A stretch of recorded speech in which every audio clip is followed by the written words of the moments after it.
सभी साथियों को सुरेंद्र ठाकुर का प्यार भरा नमस्कार। साथियों, काफ़ी लंबे अंतराल के बाद मैं आप सबके समक्ष प्रस्तुत होने जा रहा हूं, जिसकी मुख्य वजह पेर विजन रूस 2022 है। साथियों,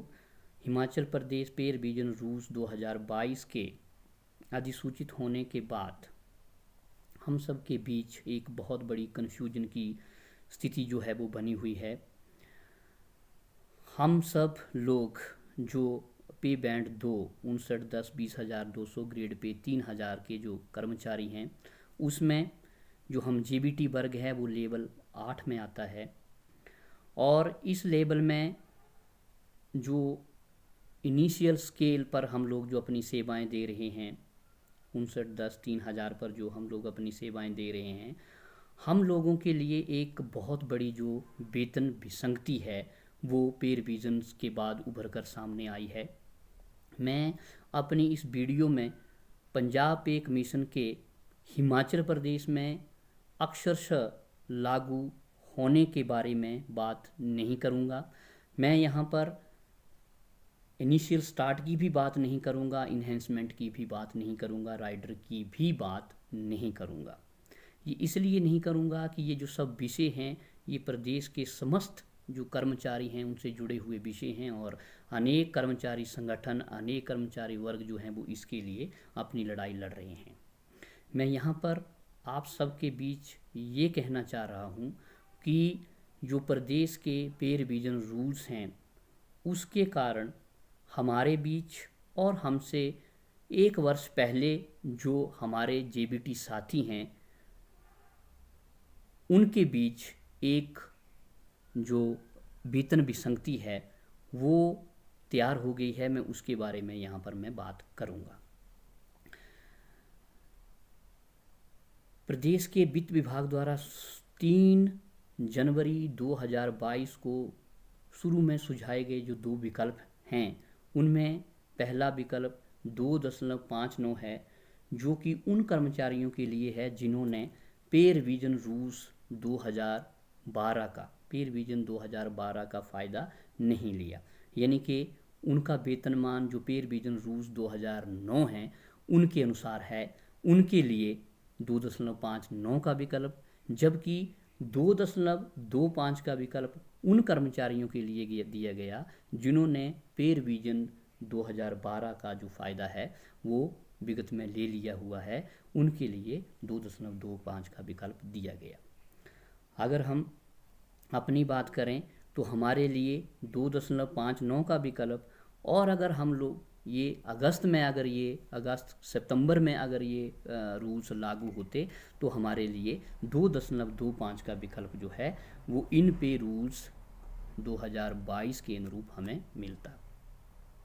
साथियों, इसके बाद जो प्रदेश के अनेकों कर्मचारी संगठन हैं उनको इन दोनों विकल्पों से जब नुकसान होने लगा तो प्रदेश सरकार ने कर्मचारी संगठनों की मांग पर तीसरा विकल्प जो है वो 15% के तौर पर जो तीसरा ऑप्शन जो है वो प्रदेश के कर्मचारियों को दिया।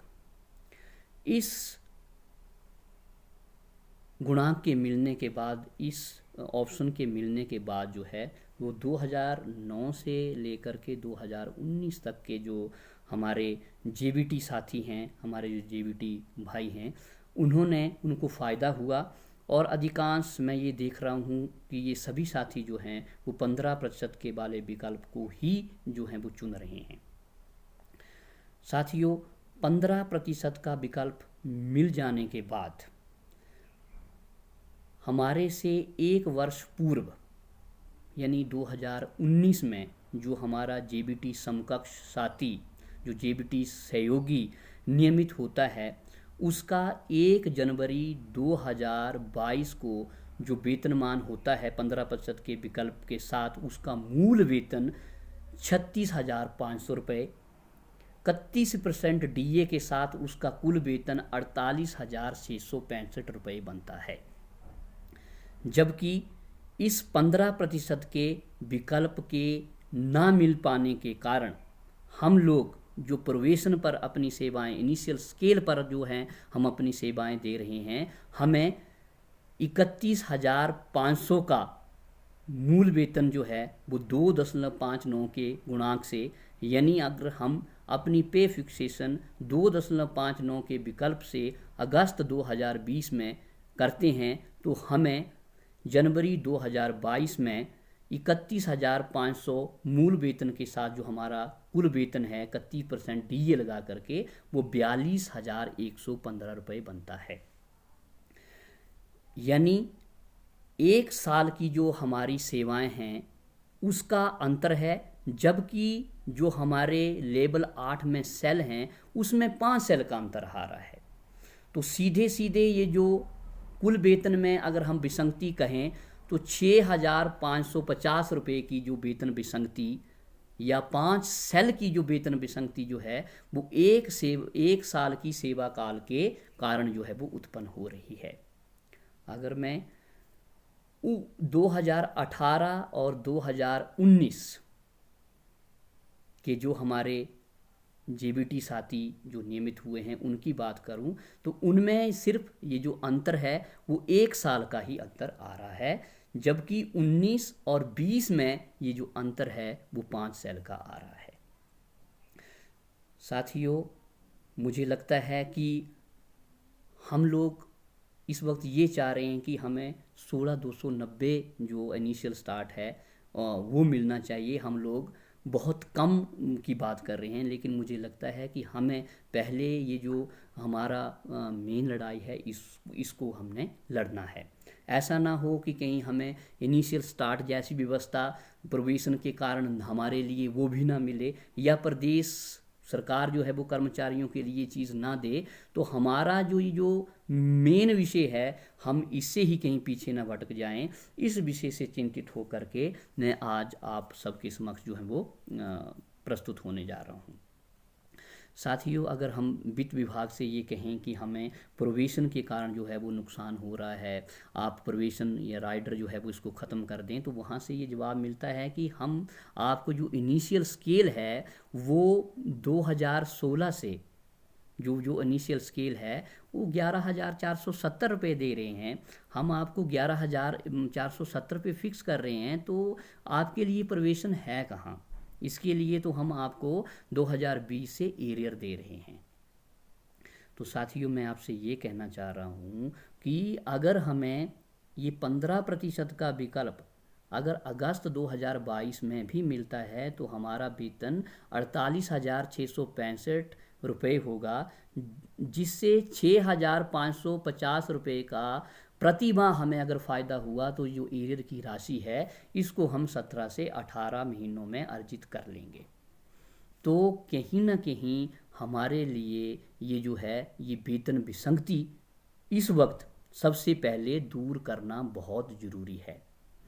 ये जो हिमाचल की लड़ाई है अपने वेतन जो हमारे रूल्स हैं इसकी जो लड़ाई है इसको हमें पहले लड़ना है, और जो पंजाब की तर्ज में हिमाचल में रूल्स लागू होने हैं इसकी लड़ाई को तो हमने सब जो कर्मचारी हैं उनके साथ लड़ना ही है। तो मुझे लगता है कि हमारी ये जो मांग है इसके लिए हमें जो हमारा मातृ संगठन है पीटीएफ है उसके माध्यम से ये जो हमारी एक जायज़ मांग है ये वित्त विभाग तक जो है वो बहुत जल्दी हमें ये अपनी मांग पहुंचानी होगी। पीटीएफ अध्यक्ष सहित जो राज्य पीटीएफ कार्यकारिणी है उनको इस बात से अवगत करवा करके हमें बहुत जल्दी एक रिप्रेजेंटेशन जो है वो वित्त विभाग को देनी होगी। मुझे नहीं लगता कि हमें इसके लिए जो दूसरे संगठन हैं उनका सहयोग लेने की ज़रूरत होगी, क्योंकि इसके लिए जो हमारा पीटीएफ हमारा जो मातृ संगठन है वो इनफ सफिशेंट है। हम लोग इस चीज़ को उनके माध्यम से सरकार तक वित्त विभाग तक पहुंचाएंगे। अगर फिर भी हम सबको लगा कि इस विषय को लेकर के हमारा जो मातृ संगठन है वो गंभीर नहीं है, तो इसके लिए हम सबको एकत्रित होकर के इस लड़ाई को लड़ना होगा। हम ये जो दूसरे विषय हैं इन पर उलझकर अपनी इस मूल मांग से भी पीछे रह जाएं, मुझे इस चीज़ की बहुत ज़्यादा चिंता है।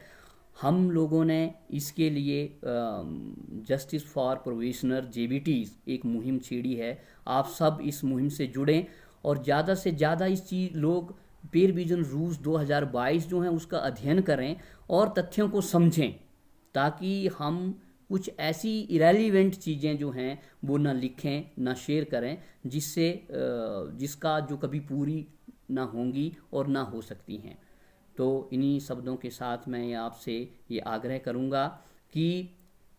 हम लोग यूनाइट हो जाएं। हम अपने मातृ संगठन के साथ मिलकर के बहुत जल्दी 28 फरवरी का समय जो है वो प्रदेश सरकार ने दिया है, उससे पहले ये जो हमारी अपनी मांग है इसको प्रदेश सरकार और वित्त विभाग तक पहुंचाएं। बहुत बहुत धन्यवाद।